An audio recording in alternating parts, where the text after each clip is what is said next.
کیا زمین واقعی تباہی کی طرف بڑھ رہی ہے؟ گلوبل وارمنگ ایک خاموش خطرہ جو دنیا کو دن بدن بدل رہا ہے۔ سوچئے، ایک صبح آپ اٹھتے ہیں، موسم ویسا نہیں رہتا جیسا پہلے تھا۔ سردیوں میں شدید سردی، گرمیوں میں خطرناک ہیٹ ویوز، جنگلات میں آگ کا لگنا، گلیشیئرز کا پگھلنا، سمندر کے پانی کا اپنے لیول کو ہر سال بڑھانا۔ یہ کسی بالی ووڈ فلم کا منظر نہیں ہے، یہ وہ حقیقت ہے جس کا سامنا آج دنیا کر رہی ہے۔ ہر سال درجہ حرارت بڑھ رہا ہے۔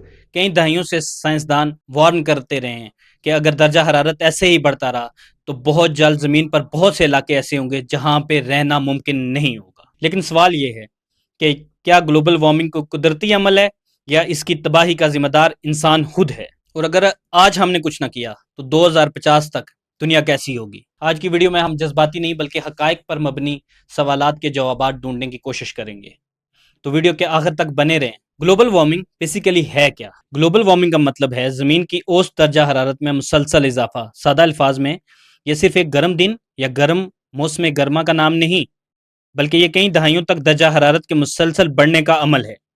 سائنسدان اس تبدیلی کو ہزاروں موسمی ریکارڈز، سیٹلائٹ ڈیٹا، سمندر کے درجہ حرارت، برفانی چادروں اور دیگر سائنسی مشاہد سے ناپتے ہیں۔ جب ان تمام اعداد و شمار کو دیکھا جاتا ہے تو ایک بات واضح نظر آتی ہے، زمین پہلے سے زیادہ گرم ہو رہی ہے۔ زمین گرم کیوں ہو رہی ہے؟ اگر سورج لاکھوں سال سے چمک رہا ہے تو اچانک زمین گرم ہونا شروع کیوں ہو گئی ہے؟ اس کا جواب ہے گرین ہاؤس ایفیکٹ۔ جب سورج کی روشنی زمین پر آتی ہے تو اس کا کچھ حصہ واپس خلا میں چلا جاتا ہے، لیکن کچھ حرارت زمین کے گرد موجود مخصوص گیسز روک لیتی ہیں۔ انہیں گرین ہاؤس گیسز کہتے ہیں، جن میں کاربن ڈائی آکسائڈ، میتھین اور نائٹرک ایسڈ ہیں۔ یہ گیس ایک کمبل کی طرح کام کرتی ہے۔ اگر یہ بالکل نہ ہو تو زمین بہت زیادہ ٹھنڈی ہو جائے اور زندگی تقریباً ناممکن ہو جائے۔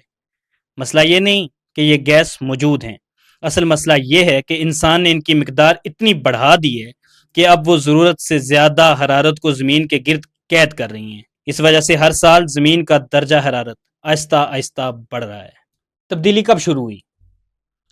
250 سال پہلے انڈسٹریل ریولوشن تو یاد ہوگا، جس میں کارخانے لگے، کوئلہ جلایا گیا، بعد میں تیل اور گیس کا استعمال تیزی سے بڑھایا گیا۔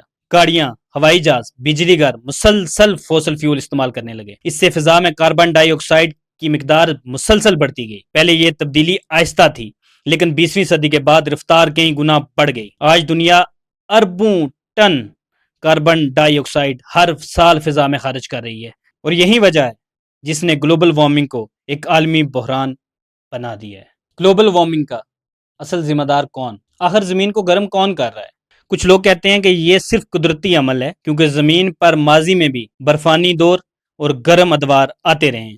لیکن سائنسدانوں کا کہنا ہے کہ آج جو تیزی سے درجہ حرارت بڑھ رہا ہے، اس کے بنیادی وجہ انسانی سرگرمیاں ہیں۔ سب سے بڑی وجہ فوسل فیول یعنی کوئلہ، تیل اور قدرتی گیسز ہیں۔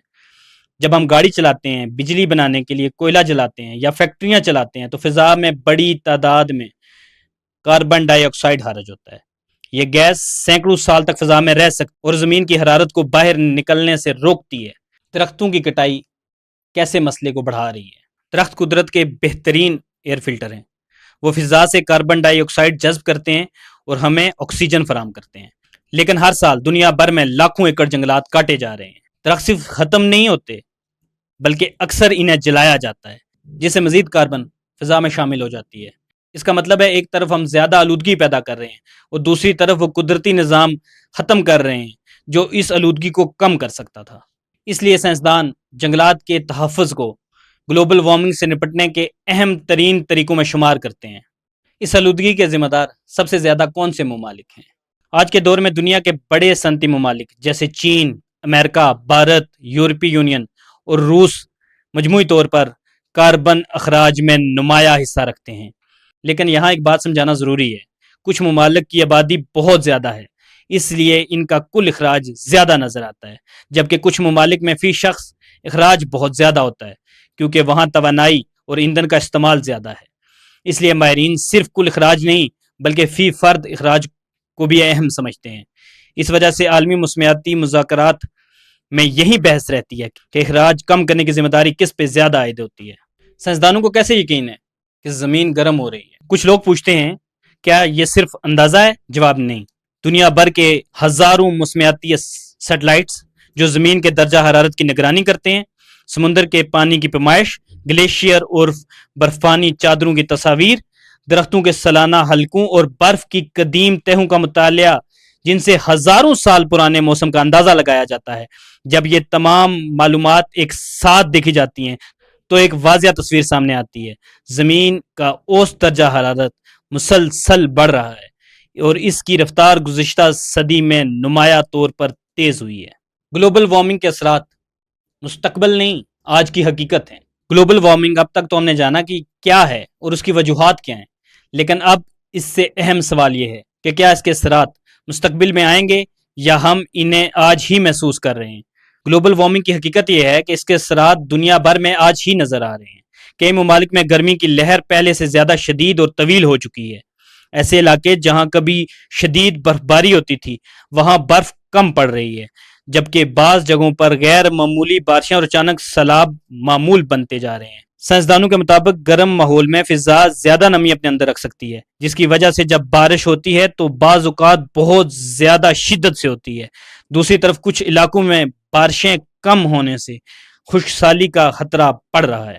دنیا کے قطبی علاقوں اور بلند پہاڑوں میں موجود گلیشیئر زمین کے لیے قدرتی پانی کے ذخائر ہیں، لیکن بڑھتے ہوئے درجہ حرارت کی وجہ سے دنیا کے بہت سے گلیشیئر پہلے کے مقابلے میں تیزی سے پگھل رہے ہیں۔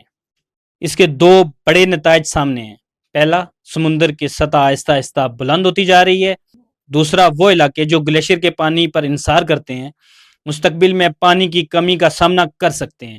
ہمالیہ، قراقرم اور ہندوکش کے پہاڑی سلسلوں کے گلیشیئر جنوبی ایشیا کے کروڑوں لوگوں کے لیے پانی کا اہم ذریعہ ہیں، اس لیے ان میں تبدیلی پورے خطے کو متاثر کر سکتی ہے۔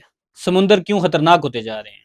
جب زمین گرم ہوتی ہے تو صرف برف نہیں پگھلتی، سمندر کا پانی بھی گرم ہونے سے پھیلتا ہے، جسے تھرمل ایکسپینشن کہا جاتا ہے۔ یہ بھی سمندری سطح بلند ہونے کی ایک اہم وجہ ہے۔ اگر ساحلی علاقوں میں سمندر کی سطح مسلسل بلند ہوتی رہی تو کئی نشیبی علاقے زیادہ سیلاب کے خطرے سے دوچار ہو سکتے ہیں۔ اس کے ساتھ ساتھ گرم سمندر اور سمندری حیات کو بھی متاثر کرتا ہے۔ کیا گلوبل وارمنگ کا اثر پاکستان پر بھی پڑ رہا ہے؟ پاکستان کا عالمی کاربن اخراج نسبتاً کم ہے، لیکن وہ ان ممالک میں شامل ہے جو موسمیاتی تبدیلی کے اثرات سے زیادہ متاثر ہو سکتے ہیں۔ مثال کے طور پر شدید ہیٹ ویوز، جن میں درجہ حرارت غیر معمولی حد تک بڑھ جاتا ہے، بعض علاقوں میں شدید بارشیں اور اچانک سیلاب کی صورتحال بن جاتی ہے۔ بعض علاقوں میں خشک سالی اور پانی کی کمی کا سامنا کرنا پڑتا ہے۔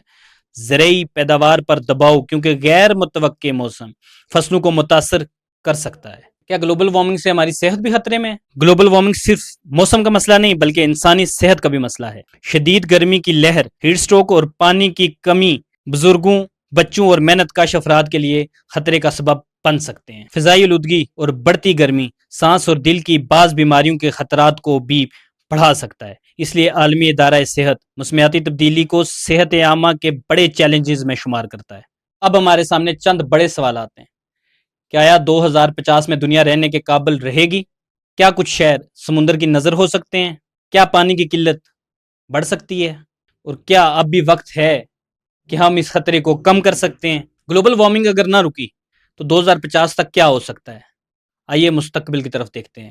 گرمی کی شدت پہلے سے زیادہ ہے۔ کئی شہروں میں گرمی کی لہریں معمول بن چکی ہیں۔ بعض علاقوں میں پانی کی قلت بڑھ گئی ہے، جبکہ کچھ ساحلی علاقوں میں سمندر کی سطح بلند ہونے سے بار بار سیلاب آنے لگے ہیں۔ اگر دنیا گرین ہاؤس گیسوں کے اخراج کو مؤثر طریقے سے کم نہ کر سکی تو صدی کے آخر تک درجہ حرارت مزید بڑھ سکتا ہے۔ اس کے نتیجے میں شدید موسمی واقعات، زرعی پیداوار پر دباؤ اور ساحلی آبادی کے لیے خطرات پڑ سکتے ہیں۔ یہ کوئی فلمی کہانی نہیں بلکہ مختلف سائنسی ادارے مستقبل کے ممکنہ منظر ناموں پر مسلسل تحقیق کر رہے ہیں۔ تاہم یہ یاد رکھنا ضروری ہے کہ مستقبل کا درست منظر اس بات پر منحصر ہے کہ دنیا آج اور آنے والے برسوں میں کیا فیصلے لیتی ہے۔ ایک سوال آج بہت پوچھا جاتا ہے کہ کیا گلوبل وارمنگ کے خطرے کو کم کیا جا سکتا ہے؟ ابھی بھی وقت ہے یا وقت ہاتھ سے نکل چکا؟ تو اس سوال کا جواب ہے نہیں، لیکن وقت تیزی سے گزر رہا ہے۔ جتنا زیادہ اخراج کم کیا جائے گا اتنا ہی زیادہ خطرات کو محدود کیا جا سکتا ہے۔ اس لیے دنیا کے ممالک قابل تجدید توانائی جیسے سولر، ونڈ اور ہائیڈرو پاور کی طرف تیزی سے بڑھ رہے ہیں۔ بجلی سے چلنے والی گاڑیاں توانائی کی بچت بہترین عوامی ٹرانسپورٹ اور جنگلات کی بحالی اس جدوجہد کا اہم حصہ ہے۔ ایک عام انسان کیا کر سکتا ہے؟ کئی لوگ کہتے ہیں کہ ہم اکیلے کیا کر سکتے ہیں۔ حقیقت یہ ہے کہ کئی بڑی تبدیلیاں چھوٹے قدموں سے شروع ہوتی ہیں۔ ایک اکیلا انسان کیا کر سکتا ہے؟ تو اس کا جواب ہے غیر ضروری بجلی کا استعمال کم کرے، جہاں ممکن ہو عوامی ٹرانسپورٹ کا استعمال کرے، درخت لگائے اور موجودہ درختوں کی حفاظت کرے، پلاسٹک کے غیر ضروری استعمال کو کم کرے، پانی کا ضیاع نہ کرے اور ماحول کے بارے میں درست معلومات دوسروں تک پہنچائے۔ ایک شخص پوری دنیا نہیں بدل سکتا، لیکن لاکھوں لوگ مل کر فرق ضرور پیدا کر سکتے ہیں۔ گلوبل وارمنگ اگرچہ ایک بڑا چیلنج ہے، لیکن امید کی کرن ابھی باقی ہے۔ کئی ممالک صاف توانائی میں سرمایہ کاری کر رہے ہیں۔ سائنسدان نئی ٹیکنالوجیز پر کام کر رہے ہیں جو کاربن کے اخراج کو کم کرنے میں مدد دے سکتی ہیں۔ بہت سی کمپنیاں ماحول دوست مصنوعات بنا رہی ہیں اور نوجوان نسل بھی موسمیاتی تبدیلی کے بارے میں پہلے سے زیادہ باخبر ہے۔ یہ تمام اقدامات اس بات کی امید دلاتے ہیں کہ اگر عالمی سطح پر سنجیدہ کوشش جاری رہی تو مستقبل کو بہتر بنایا جا سکتا ہے۔ دوستو، گلوبل وارمنگ سائنسدان یا کسی بڑی کمپنی کا مسئلہ نہیں، ہر انسان کا مسئلہ ہے۔ جو سانس ہم لیتے ہیں، جو پانی ہم پیتے ہیں، جو خوراک ہم کھاتے ہیں اور جو زمین ہم اپنے آنے والے نسلوں کے لیے چھوڑ کر جائیں گے، وہ سب اس سے جڑے ہوئے ہیں۔ سوال یہ نہیں کہ زمین کتنی گرم ہو گئی، سوال یہ ہے کہ ہماری آنے والی نسلیں ہم سے پوچھیں گی کہ جب آپ کو اس خطرے کا پتہ تھا تو آپ نے اس کے تدارک کے لیے کیا کیا؟ کیا ہمارے پاس اس سوال کا کوئی جواب ہوگا؟ اگر یہ ویڈیو آپ کو اچھی لگی تو اپنے دوستوں کے ساتھ شیئر ضرور کیجیے گا۔ انشاءاللہ جلد ملتے ہیں ایک نئے ٹاپک کے ساتھ۔ خدا حافظ۔